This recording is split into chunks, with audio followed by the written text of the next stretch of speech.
Hey, you need to leave that dog alone. I'll call the fucking cops right now. I am dead serious.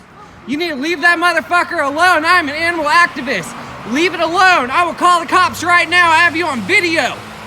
Are you going to jail, man?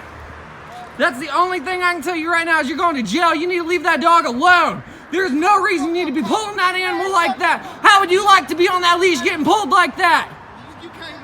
What? The cops will.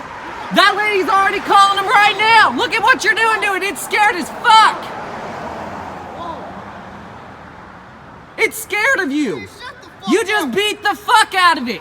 It is scared as fuck. Look at you. You're dragging it. Have respect for that. Have respect for that animal. Stop it. Dude, you need to learn some fucking respect. I can tell you where you're going right now, and that's the fucking jail, dude.